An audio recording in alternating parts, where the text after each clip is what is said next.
Avec le convertisseur à turbo ralentisseur. Jamais la conduite n'a été aussi facile. Le convertisseur à turbo ralentisseur permet de démarrer en douceur et sans usure et de manœuvrer aux vitesses les plus faibles avec des PTRA et des couples très élevés. Ce système fait également office de ralentisseur d'une puissance de freinage extrême.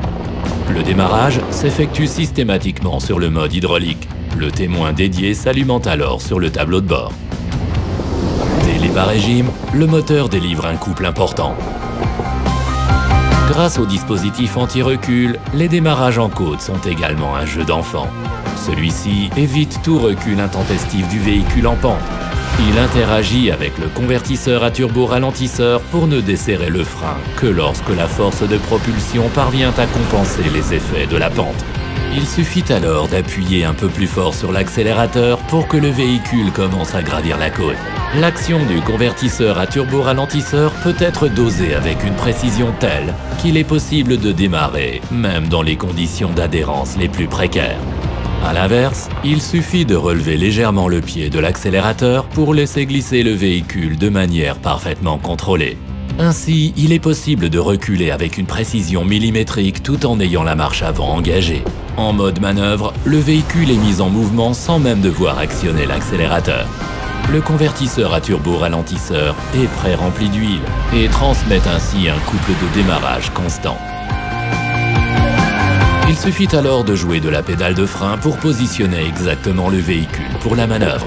Grâce à la transmission du couple sans usure et à l'excellente stabilité thermique du système, le véhicule n'est pratiquement jamais immobilisé à l'atelier.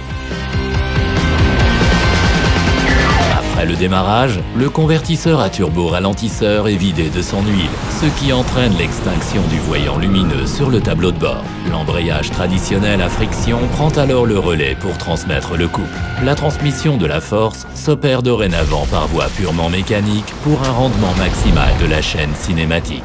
Le convertisseur à turbo ralentisseur utilise les rapports de la boîte de vitesse pour assurer sa fonction de ralentisseur primaire. Ainsi, même à faible vitesse, le système est capable de générer des couples de freinage élevés.